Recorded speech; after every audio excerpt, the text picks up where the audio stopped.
अस्सलाम वालेकुम Pakistan, welcome to power show with Maliya Hashmi.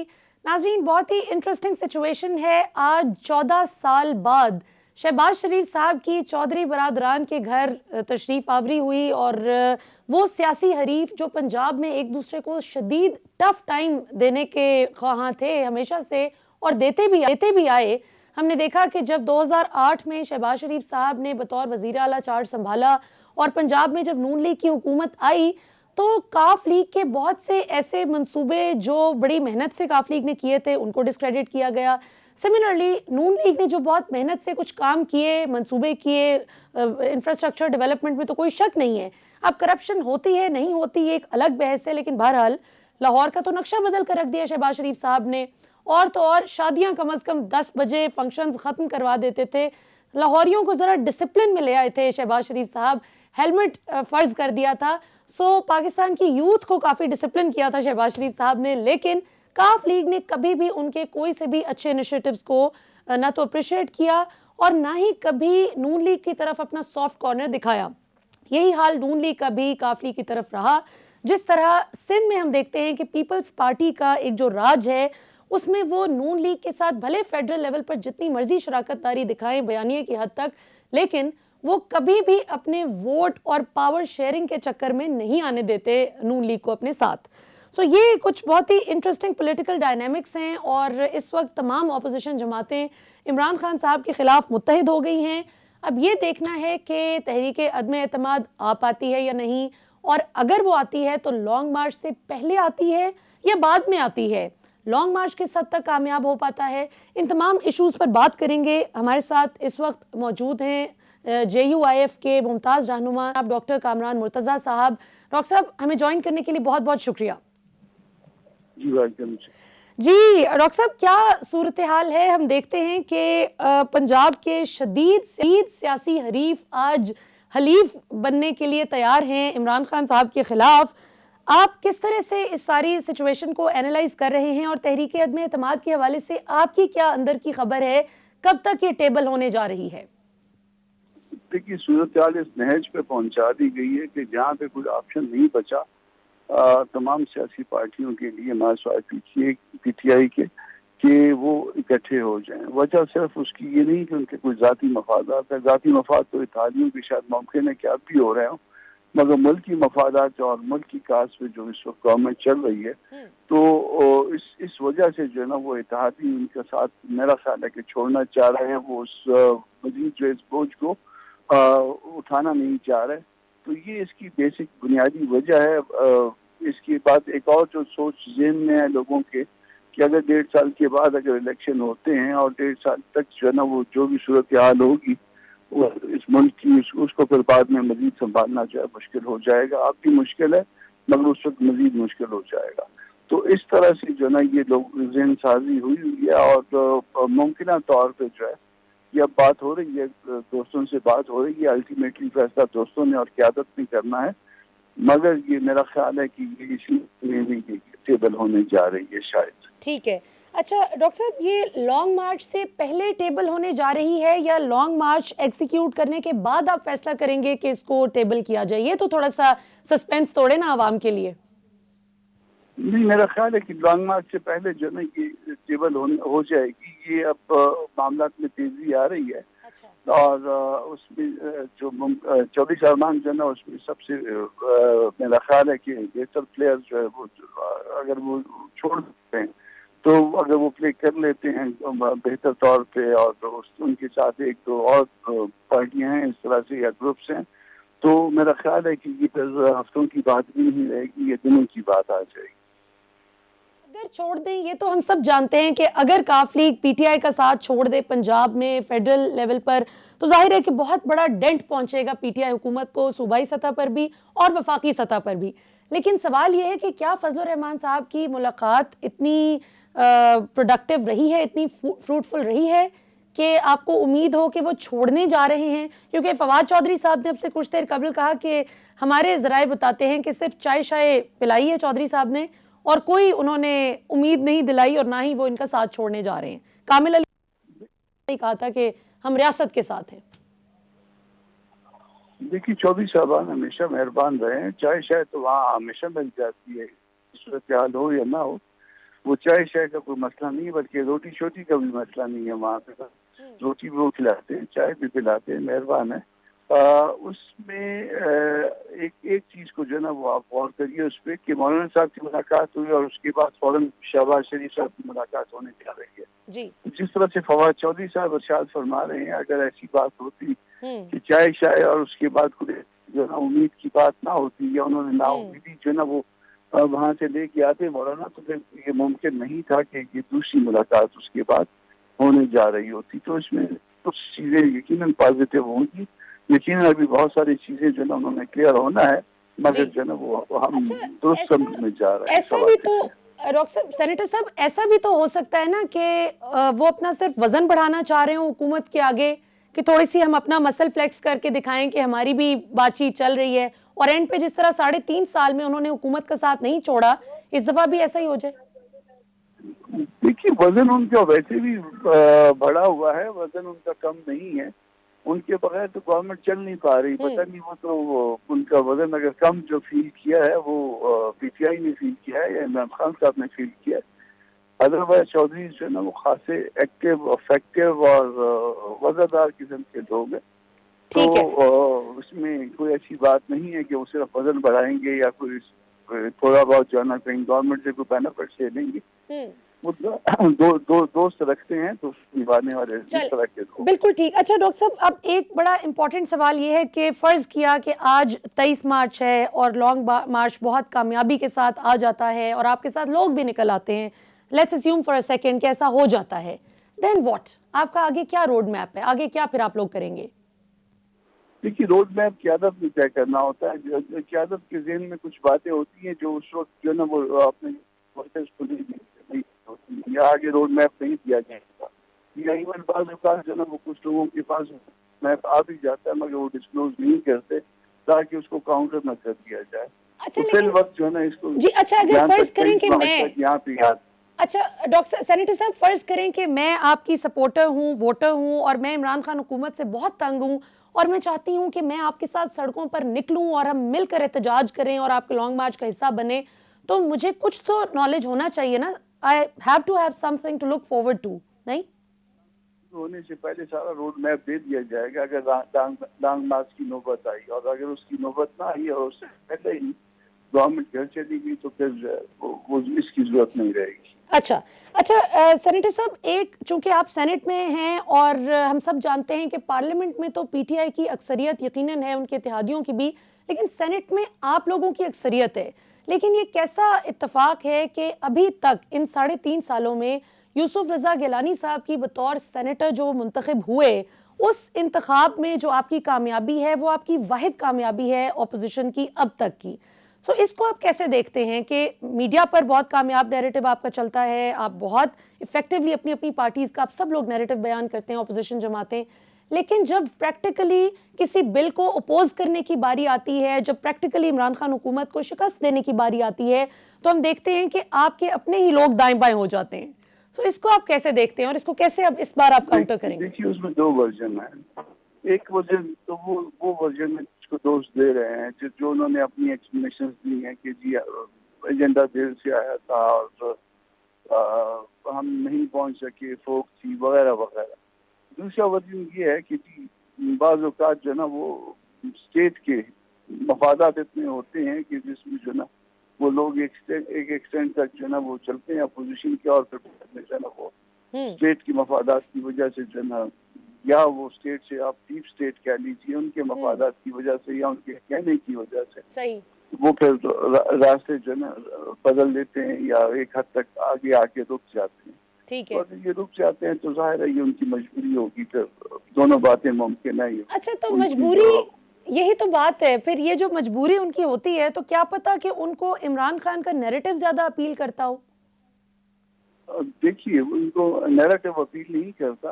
अब ये आपने कल सुना होगा बाप पार्टी के सेनेटर्स का स्टेटमेंट कि जी हम पहले डिक्टेशन ले रहे थे, अब उन्होंने कहा कि अपने रास्ते आपको तलाश करें, आप जाइए। तो वो 4-5 सेनेटर्स जो वो आपने देखे होंगे कल या परसों, उन्होंने ये कह दिया कि हमें कह दिया गया है कि आप जाने, आपका काम जाने, तो हमारा भी मामला इतना ही है। हम कहते हैं कि उनको आज़ाद छोड़ दिया जाए, लोगों को फैसले करने दिए जाए, बिल्कुल ठीक है, इंडिपेंडेंट हो जाए और उसके बाद जो भी फैसले हो उसमें बिल्कुल सही कि वो इमरान खान साहब के साथ जाते हैं तो हमें कोई एतराज नहीं। सही। अच्छा सेनेटर साहब, चूंकि आप एक पॉलिटिकल साइंस के प्रैक्टिकल स्टूडेंट हैं, आप पॉलिटिक्स की प्रैक्टिकल फील्ड में हैं और बड़े दलेर सियासतदानों में आपका शुमार होता है और बड़ी दबंग आप माशाल्लाह गुफ्तगू करते हैं, आपका as a political science student क्या तज्जिया है, या एक तज्जिया निगार के तौर पर भी आप कैसे देखते हैं आज की सियासत को, कि अगर फर्ज किया कि इमरान खान को गिराने के लिए पीपल्स पार्टी, नून लीग, आपकी जमात सब हाथ मिलाकर आगे चलते हैं, तो आम इंतखाबात में, जो ख्वाजा आसिफ साहब का भी कुछ देर कबल बयान आया कि ज़िमनी इंतखाबात की नौबत नहीं आएगी,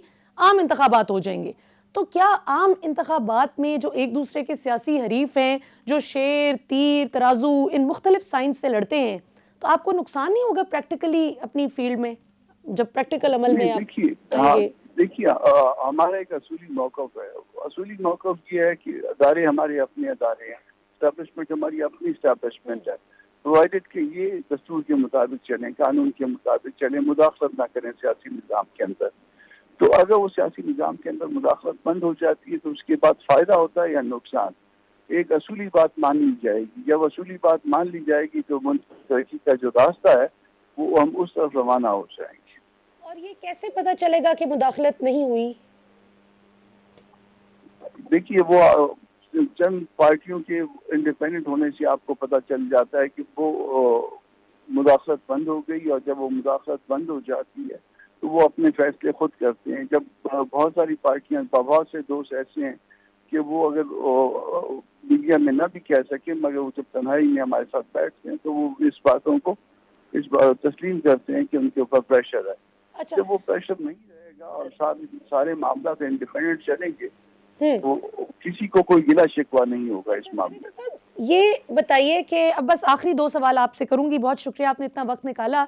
एक तो ये कि जब नवाज शरीफ साहब का 2013 में जब उनकी जमात को अक्सरियत में वोट मिले और अभी वोट्स की काउंटिंग जारी थी, और पहले ही नवाज शरीफ साहब ने 10 सवा 10 बजे रात को कौम को मुबारकबाद पेश कर दी थी कि मुबारक हो, हम एक ठीक ठाक अक्सरियत से आगे हैं, तो वो आपको क्या लगता है कि किसी की मुदाखलत की वजह से उनको इतना यकीन था, या वो इतने कॉन्फिडेंट थे, सितारों का इल्म था कि उन्हें पता था कि वोट जब कंप्लीट होगी इनकी काउंटिंग तो हम ही जीतेंगे?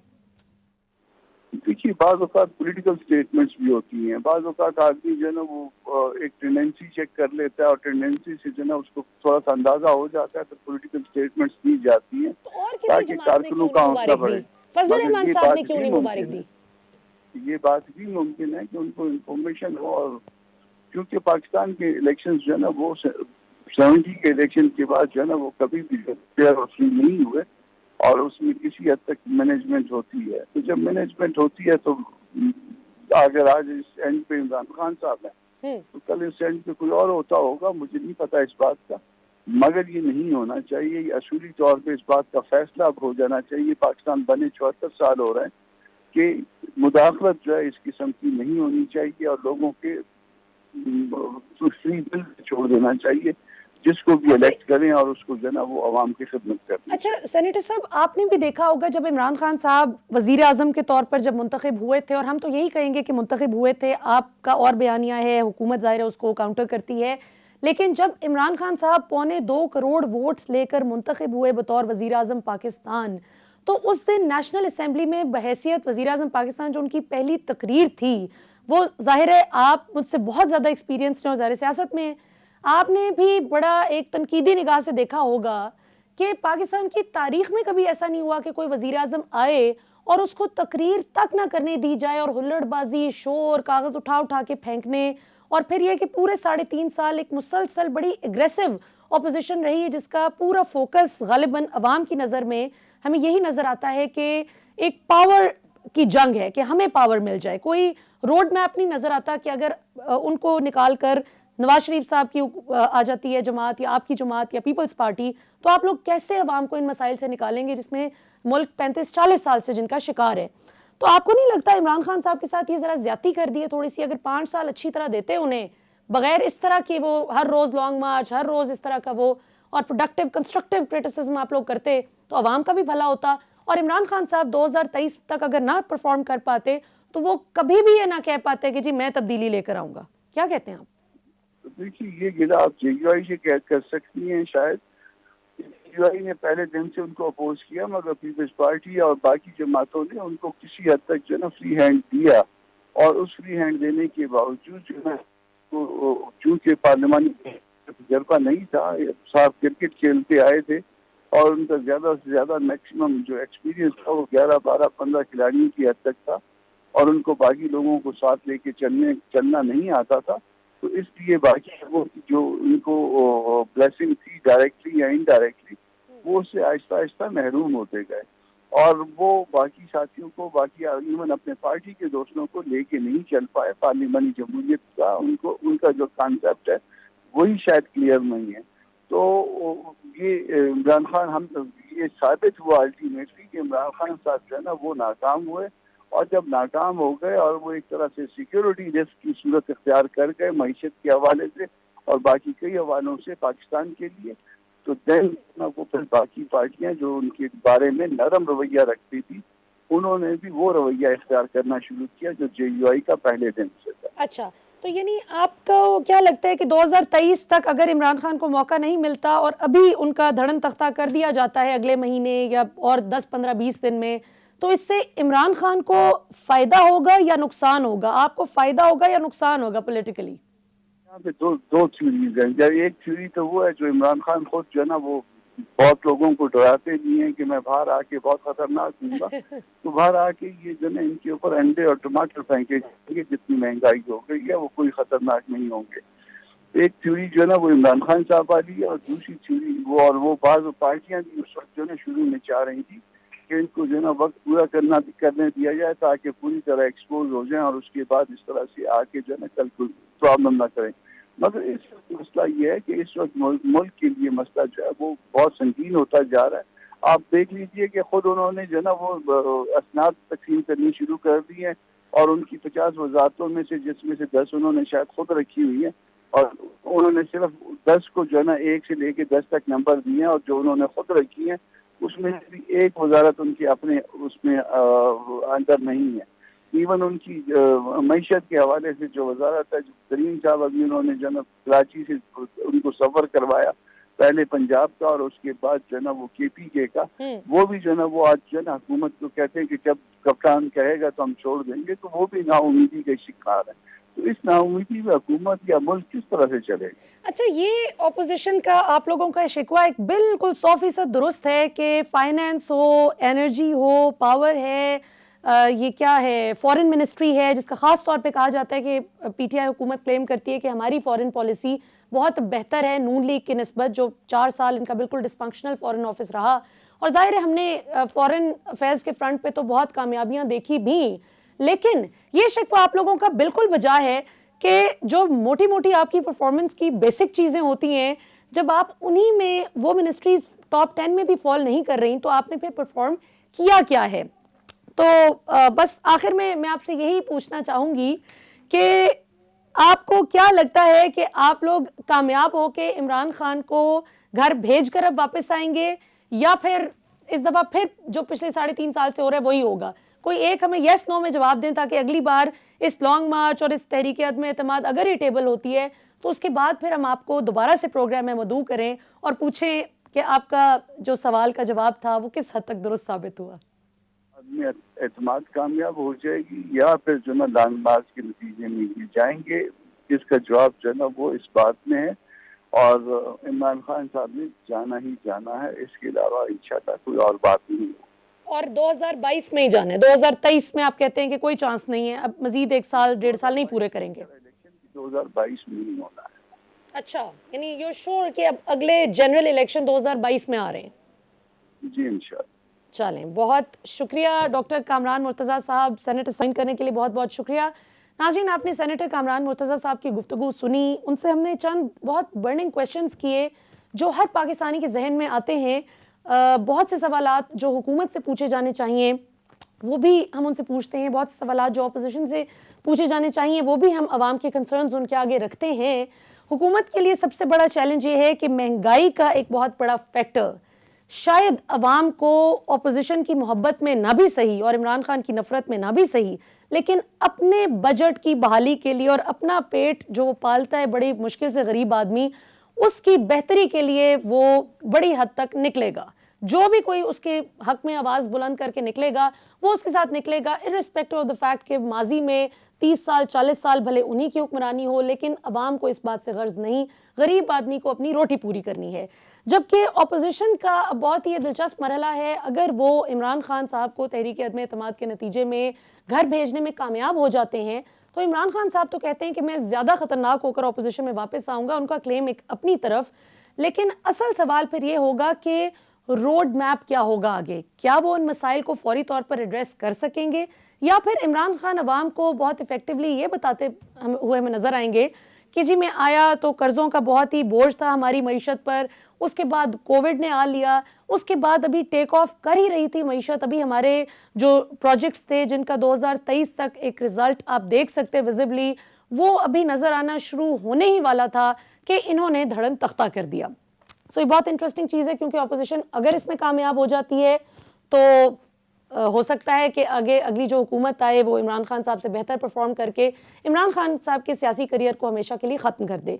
लेकिन अगर वो तहरीक अदम एतमाद लाने में नाकाम हो गए और अगर इमरान खान 2023 तक ले गए अपनी हुकूमत और जिस तरह से सेहत कार्ड और दीगर इनिशिएटिव्स पर वो काम कर रहे हैं, अगर वो अपने जो वादे किए थे 2023 तक वो चेक लिस्ट ज़्यादा टिक मार्क्स के साथ हमें नजर आई, तो फिर काफ़ी उम्मीद है कि इमरान खान साहब ही हमें दोबारा नजर आएंगे। लेकिन इसमें अब पीटीआई सपोर्टर्स का एक बहुत बड़ा कंसर्न हमें जो सोशल मीडिया पर नजर आता है वो ये कि अगर फिर उस्मान बुज़दार जैसा सरप्राइज इमरान खान ने दे दिया तो क्या पीटीआई सपोर्टर्स दोबारा इस सोच के साथ पीटीआई को वोट करेंगे।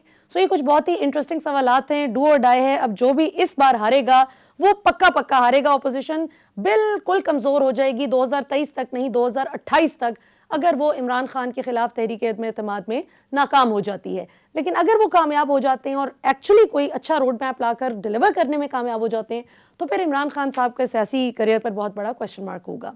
इसके बाद हम डिस्कशन को आगे कंटिन्यू करते हैं आफ्टर द ब्रेक। अब शॉर्ट कमर्शियल ब्रेक का वक्त है, see you after short break.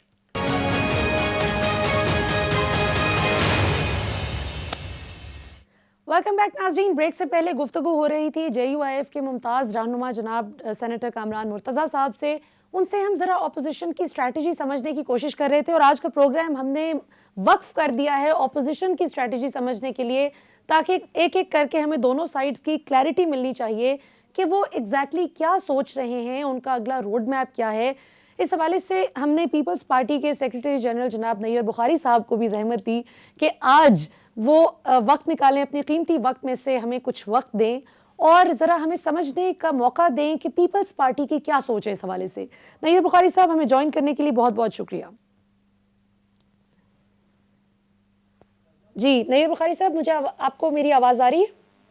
जी जी जी आवाज़ आ रही है। अच्छा नैयर बुखारी साहब, सबसे पहले तो ये बताइएगा कि पीपल्स पार्टी PDM से बड़ा प्रिंसिपल्ड पोजीशन के साथ निकल गई कि हम इस तरह से साथ नहीं चल सकते अगर स्टेट इंस्टीट्यूशंस पर इस तरह के ब्लेटेंट अटैक्स हों, जिस पर हमने देखा कि पूरी कौम ने, चाहे वो किसी भी जमात के वोटर्स और सपोर्टर्स हों, सेंसिबल पाकिस्तानियों ने आपको भरपूर तरीके से सपोर्ट किया इस स्टैंड पर। अब ये बताइए कि इमरान खान हुकूमत के खिलाफ तो आप सब सेम पेज पर हैं, अपोजिशन जमातें, ये लॉन्ग मार्च कब आ रहा है और क्या लॉन्ग मार्च तहरीक अदम एतमाद से पहले होगा या बाद में होगा, और तहरीक अदम एतमाद कब टेबल हो रही है? Thank you. मेरा ख्याल है हर टीवी चैनल वाला इस जुस्तजू में है कि उसका कोई नो कॉन्फ्रेंस की टारगेट डेट्स पता चल जाए। उसको थोड़ी सी समझने की जरूरत है। बिल्कुल आपका राइट है कि आप खबर लें और खबर मतलब आवाम तक भी पहुंचाएं, लेकिन कुछ प्रायोरिटीज और स्वाबदीद जो है वो पॉलिटिकल लीडरशिप्स की भी होती है। और मैं समझता हूँ कि पॉलिटिकल लीडरशिप्स अपनी स्ट्रेटजी जो है उसको अनाउंस करते हैं अप्रोप्रिएट टाइम पे, जब वो उसको मुनासिब समझते हैं। ये उनकी अपनी स्वाबदीद है, इसलिए हमारी कंसल्टेशन बिल्कुल है और हम समझते हैं कि जितना जल्दी इस हुकूमत से निजात हासिल करेंगे उतना ही बेहतर है इस मुल्क के लिए, इस मुल्क के आवाम के लिए। तो एज सुन एज पॉसिबल हम इसको बिल्कुल टेबल करना चाहते हैं, लेकिन आपको ये भी इल्म होना चाहिए कि पॉलिटिकल स्ट्रेटजीज में जो अपोजिंग पार्टीज होती हैं वो अपनी अपनी स्ट्रेटजीज इवॉल्व करती हैं। वो आज जब मैंने देखा कि पीटीआई वाले भी अपनी इमरजेंट मीटिंग सीईसी की अपनी एग्जीक्यूटिव कमेटी की कर रहे हैं, तो हम आपस में राब्ते में हैं जो मेन पॉलिटिकल पार्टीज हैं। ठीक है। और उसके लिए आपको पता है कि हमें कुछ और मैनेज भी करना है, और उसके लिए भी आज भी मीटिंग्स जो हैं वो जो अपोजिशन पार्टीज के लोग हैं उनकी अलाइज के साथ हुई है, और हम इस पर राब्ते में हैं। बिल्कुल और हम इंशाल्लाह बहुत जल्द इनसे निजात हासिल कर लेंगे। अच्छा, ये बुखारी साहब ये बताइए कि पीपल्स पार्टी के साथ जब शहबाज शरीफ साहब ने रब्ता किया, और जाहिर है कि नवाज शरीफ और शहबाज शरीफ का जो एक सोच में एक तजाद पाया जाता है, भले इमरान खान के खिलाफ वो एक हों लेकिन स्ट्रैटेजी दोनों भाइयों की मुख्तलिफ है, और ये साफ नज़र भी आता है। हमें नून लीग के बहुत मुस्तनद ज़राए भी ये सारी डिटेल्स हमारे साथ शेयर करते भी हैं कि इख्तलाफ कहाँ पर है। लेकिन जब उन्होंने आपसे रब्ता किया तो उस पर फजलुर रहमान साहब ने बहुत नाराज़गी का इजहार किया है। अगरचे मीडिया में वो थोड़ा सा इसको करने की कोशिश कर रहे हैं निगेट उनके स्पोक्स पर्सन्स, लेकिन हमें बहुत बावसूख ज़राए से पता चला कि फजलुर रहमान साहब अपने उसी मौक़िफ़ पर कायम है कि हुकूमत की इत्तेहादी जमातों को साइड पर किया जाए, ना कि पीपल्स पार्टी को साथ उस तरह से ऑन बोर्ड लिया जाए। तो इस सिचुएशन को आप किस तरह से देखते हैं? How is People's Party viewing this situation? देखिए, प्राइमरीली जब हमने चार्टर बनाया था इसके लिए, पीडीएम के लिए, तो हमने उसमें प्रायोरिटीज फिक्स की थी, और सेकंड लास्ट प्रायोरिटी जो थी उसमें वो थी नो कॉन्फिडेंस की। सही। और उससे पहले की थी लॉन्ग मार्च की, लास्ट प्रायोरिटी हमने रखी थी कि वो ऑप्शन बी रेजिग्नेशन वाला भी इस्तेमाल करेंगे। ठीक है। और हमारा मौक़िफ़ था कि एक स्टेज पे जब वो हमारी मीटिंग्स होती रही दिसंबर 2020 में, और फिर जनवरी, फरवरी, मार्च 2021 में, तो हमारा ऑब्वियसली ये इनका मौक़िफ़ था कि जी रेजिग्नेशन करें, और हमने कहा हम अपनी सीसी के पास जाएंगे। ठीक है। और हमारी सीसी की मीटिंग 30 दिसंबर को कराची में हुई 2020 को, और उसमें हमने कहा जी रेजिग्नेशन इज नो सोल्यूशन। ठीक है। और फिर हमारी बात हमने उनको कन्विंस किया कि रेजिग्नेशन से इलेक्टोरल कॉलेज सेनेट का नहीं टूटता, और आप लूजिंग एंड पे होंगे। बिल्कुल। और वो हमारी बात उन्होंने मानी, और फिर सिचुएशन मुख्तलिफ हुई।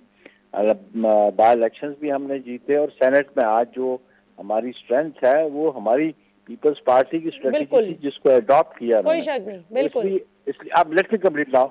इसीलिए हम समझते हैं कि हमने उस वक्त कहा था नो कॉन्फ्रेंस मूव करते हैं, तो मौलाना और PMLN आज उस हमारी सजेशन पे, हमारी प्रपोजल पे मुतफिक हैं, और हम शुक्रगुजार हैं उनके कि वो नो कॉन्फिडेंस की तरफ आए हैं। पिछली दफा भी ये हुआ था नैयब बुखारी साहब, पिछली दफा भी ये हुआ था कि आप लोगों के सर पर थोप दिया गया था इसको कि लॉन्ग मार्च हम इसलिए नहीं लेकर आ रहे। फजलुर रहमान साहब और नवाज शरीफ साहब की जमात ये कहती थी कि हम तो तैयार थे लॉन्ग मार्च के लिए, लेकिन पीपल्स पार्टी की तैयारी मुकम्मल नहीं थी, और इन्होंने हमें बैक स्टैब किया जिसकी वजह से हम रह गए।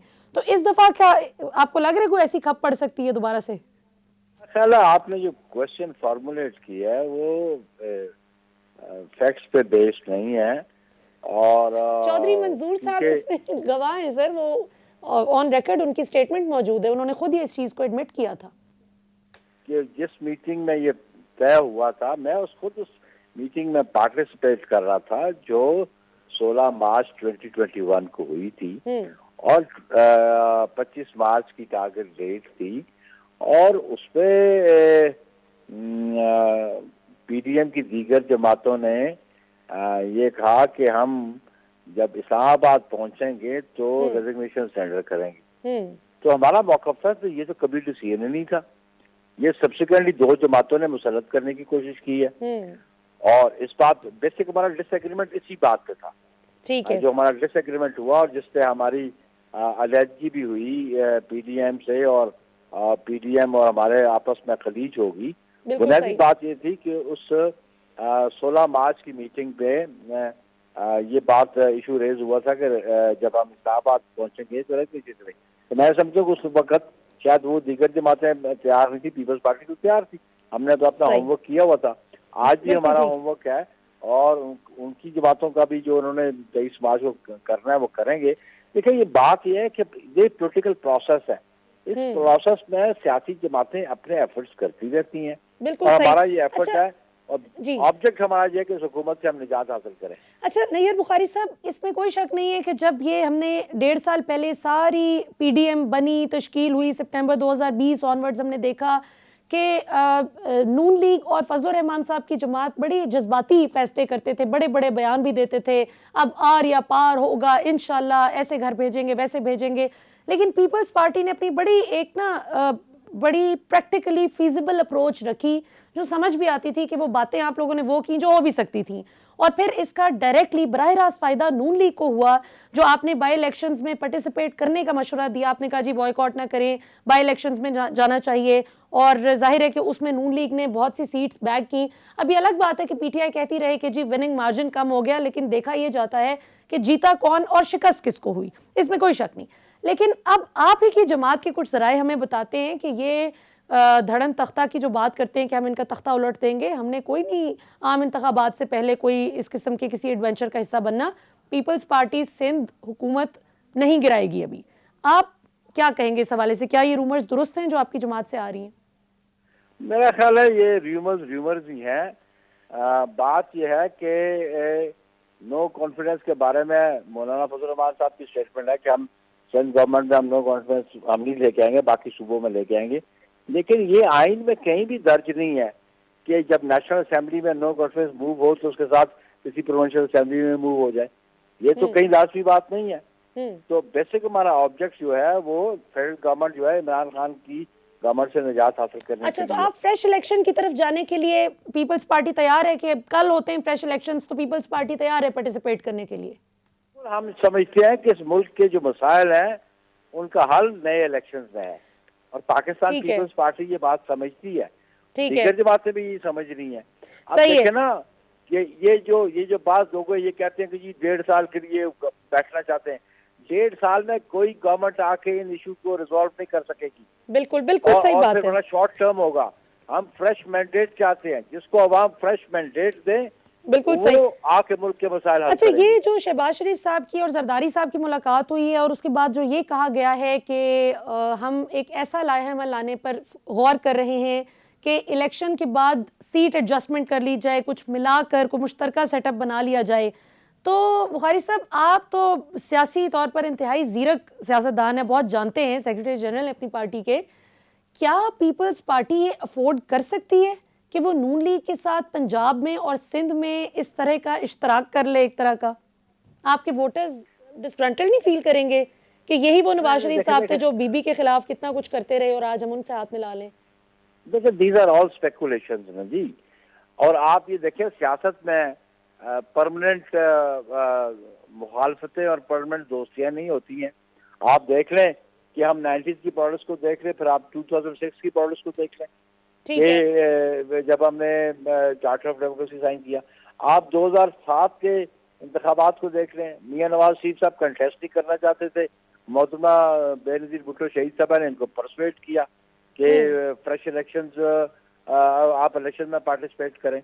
और फिर वो उस वक्त को जो उन्होंने जो इत्तेहाद बनाया था इमरान खान ने और जमात इस्लामी ने और तकरीई ने, मियां साहब भी उसका हिस्सा थे और बाइकआउट वाले थे, लेकिन अल्टीमेटली मियां साहब ने उसे हिस्सा ले लिया और बॉयकॉट नहीं किया। बिल्कुल। अच्छा, लेकिन अभी अगर अभी हम आए, वो तो ठीक है माजी का हिस्सा है, लेकिन अभी आप ये कह रहे हैं कि पीपल्स पार्टी और नून लीग कोई मिलजुल कर इलेक्शन के बाद सेटअप नहीं बनाएगी। Is that what you saying? It's just a speculation? Dialogue होता है, डेलिब्रेशंस होती हैं, व्हाटएवर इज सूटेबल जिस पॉलिटिकल पार्टी को उसके बाद वो फैसला करती हैं। अच्छा, धरना शर्मा देने का प्लान है? अभी आप क्यों प्रिज्यूम कर रही हैं? देखें, सहाफ़ी का और पॉलिटिकल एनिमल्स जो होते हैं, जो एनालिसिस करते हैं हर वक्त पॉलिटिक्स पर, वो पॉसिबिलिटीज पे गौर करते रहते हैं ना। तो हमारा तो काम है आपसे खबर निकालना कि हमें कोई आप इंसाइट दें कि क्या चल रहा है। ये बताइए कि कोई धरने शरने का है कोई प्लान आप लोगों का? कोई धरना देंगे आप लोग मिलकर? ऑब्वियसली जब हम आएंगे तो हम सिचुएशन को एग्जामिन करेंगे, देखेंगे क्या चीज सूट करती है, क्या चीज हमें करनी चाहिए जिससे हम अपना ऑब्जेक्ट अचीव कर सकें। ठीक है, that time we will take a decision. बिल्कुल सही। अच्छा, ब्रेक पे जाने से पहले नैयर बुखारी साहब, एक बहुत ही इंटरेस्टिंग सवाल आपसे करना चाहूँगी। इमरान खान साहब ने जो पॉलिटिकल सुसाइड की, जो बहुत से पॉलिटिकल एनालिस्ट्स और एक्सपर्ट्स ये बात करते हैं, जो 40-40, 30-30 साल से पाकिस्तान की सियासत को कवर कर रहे हैं, उनका ये कहना है कि बुज़दार को लगाना पंजाब में सीएम वो इस तरह से था कि आपने नवाज शरीफ की सियासत को दोबारा से जिंदा कर दिया। शहबाज शरीफ को आपने और ताकतवर कर दिया जब आपने उस्मान बुज़दार को एज सीएम लगा दिया। बात ये नहीं कि वो एक गरीब घराने से हैं, बात ये भी नहीं कि उनके घर पहले बिजली नहीं थी, बात ये भी नहीं कि उनकी कम्युनिकेशन स्किल्स वीक हैं, बात डिलीवर करने की है। आईजी पर आईजी तब्दील होता गया पंजाब में, चीफ सेक्रेटरी पर चीफ सेक्रेटरी तब्दील होता गया पंजाब में। नहीं तब्दील हुए तो जनाब बुज़दार साहब नहीं तब्दील हुए, जिनकी परफॉर्मेंस से पीटीआई हुकूमत के ज़्यादातर अरकान खुद भी खुश नहीं हैं, इनके वोटर्स और सपोर्टर्स भी डिस्ग्रंटल्ड हैं। तो आपको नहीं लगता कि ये तो आप लोगों को पका पकाया हलवा मिल गया है कि उस्मान बुज़दार जैसे ओन गोल पर ओन गोल करने वाला उनको वज़ीर आला मिल गया है? तो ऐसे बंदे की हुकूमत होते हुए अगर आप इनको हटाते हैं तो इमरान खान साहब को नुकसान पहुंचाने की बजाय उल्टा फायदा पहुंचा देंगे। कतन बात फायदा की नहीं है, ये आपका एनालिसिस है। बात यह है कि उन्होंने वीक बंदा खुद बिठाया और वो सेंटर से गवर्न कर रहे हैं पंजाब को। उस्मान बुज़दार कोई डायरेक्शन लिए बगैर इमरान खान से कोई स्टेप नहीं उठाते, चाहे वो चीफ सेक्रेटरी की तब्दीली हो, आईजी की तब्दीली सी हो, कुछ भी हो, वो सारी इंस्ट्रक्शंस तो लेते हैं उनसे। और मैं समझू कि लोग फिर कंपैरिजन करते हैं कि जी किस गवर्नमेंट की क्या परफॉर्मेंस थी। ऑब्वियसली मतलब है कि उसका कोई कंपैरिजन नहीं है मियां शहबाज शरीफ के साथ, उनकी परफॉर्मेंस तीसरा। फिर बाकी जो नहीं बुखारी साहब, लेकिन आप ये देखें ना, सेहत कार्ड, सर आप कंप्लीट कीजिएगा लेकिन सवाल क्लब कर दूं, सेहत कार्ड वगैरह कुछ अच्छी चीजें भी हुई हैं। शहबाज शरीफ साहब, इंफ्रास्ट्रक्चर, सड़कें, अंडरपास, पुल बेहतरीन। मैं लाहौर में जिंदगी गुजारी है, तो मुझे बहुत अच्छी तरह पता है कि वो इन चीजों पर डिलीवर करते थे। सेहत तालीम पे टका उनकी परफॉर्मेंस नहीं थी। मतलब नवाज शरीफ साहब, शहबाज शरीफ साहब खुद एक हॉस्पिटल नहीं ऐसा बना सके जहां पे अपना इलाज करवा सकते। क्या ख्याल है? देखिए, बात यह है कि सियासत में ये कंटिन्यूइंग प्रोसेस है। जो जमात डिलीवर नहीं करती, अवाम जो है ना बेस्ट जज होते हैं और वो डिसीजन कर लेते हैं। मेरी बात समझिए, सिवाय इसके कि जब किसी और फोर्सेस के इंटरफेरेंस हो, फ्री एंड फेयर इलेक्शन हो, अवाम जांच लेते हैं किसकी क्या परफॉर्मेंस है। और मैं समझता हूँ कि ये परफॉर्मेंस पंजाब के चीफ मिनिस्टर की जो है, it is linked with the federal government, और वो दोनों फेलियर हैं। हम समझते हैं कि अवाम दोनों से मुतमईन नहीं, ना मरकज से मुतमईन है, ना सूबाई हुकूमत से मुतमईन है। और ऑब्वियसली जब अवाम मुतमईन नहीं होंगे तो अपोजिशन जमातों को इसका बेनिफिट मिलेगा। और बेनिफिट कौन कौन सी बातें लेंगी, ये आने वाले इंतखाबात बता देंगे आपको। अच्छा, ये नहीं आपको लगता है कि आप लोग अगर इस हुकूमत को खत्म करते हैं वक्त से पहले तो अल्टीमेट बेनिफिशियरीज आप ही होंगे? Is that what you saying? Of course, लोग इनसे बहुत नाला है, लोग इनसे मायूस है, लोग इन पे एतमाद करने को तैयार नहीं है। लोगों को इन्होंने धोखा दिया, लोगों के साथ इन्होंने झूठ बोला। वो जो इलेक्शन कैंपेन में जो 50 लाख घर, 1 करोड़ नौकरियां और ये सारे जो इन्होंने दावे क्लेम किए, उसमें से तो बजाय कोई पॉजिटिव रिजल्ट आने के इनका नेगेटिव कंडक्ट रहा है। तो लोग तो इनसे नाला है। बिल्कुल सही। और आखिरी सवाल नैयर बुखारी साहब ये करना चाहूंगी कि यूसुफ रजा गिलानी साहब से बहुत बरहमी का इजहार ऑपोजिशन की बाकी जमातों ने किया, नून लीग और फजल रहमान साहब ने खास तौर पर किया, और अभी भी वो इनफॉर्मल मीटिंग्स में यही बात करते हैं कि इन्होंने हमें मरवा दिया। तो आप क्या कहेंगे, जो सेनेट में बिल पास हो गया स्टेट बैंक की खुद मुख्तारी का, मीडिया पर जो मर्जी शोर मचाते हैं कि हम नहीं होने देंगे, लेकिन फिर पीपल्स पार्टी भी तो प्रैक्टिकली बैकस्टैब कर जाती है ऑपोजिशन जमातों को, और फिर हुकूमत के साथ मिली भगत का आप लोगों पर इल्जाम लग जाता है। How would you defend that? देखिए ना, दिस इज अनदर क्वेश्चन जो इस पे आपने वो चीजें एलिमेंट शामिल किए जिसका एडवर्स इफेक्ट हो पीपल्स पार्टी पे। एब्सेंट होना उसके रीजंस हैं, और वैसे तो हर सेनेटर और member national assembly suppose to attend assembly, अब चूंकि वो तनख्वाहें लेते हैं, अनाउंसेस देते हैं, लेकिन उसी में प्रोविजन रूल्स में मौजूद है कि किसी की मजबूरी हो तो वो लीव हासिल कर सकता है। लीव ले सकता है, ठीक हो लीव गया। सब्सिक्वेंटली ये भी लिया। बुखारी साहब, हमें ज्वाइन करने के लिए बहुत बहुत शुक्रिया। नाजरीन, अनफॉर्चुनेटली प्रोग्राम का वक्त खत्म हो गया। बहुत ही दिलचस्प डिस्कशन चल रही थी। आपसे इंशाल्लाह अगले जुमे को रात 8 बजे फिर मुलाकात होगी। अब तक के लिए इतना ही। पाकिस्तान जिंदाबाद।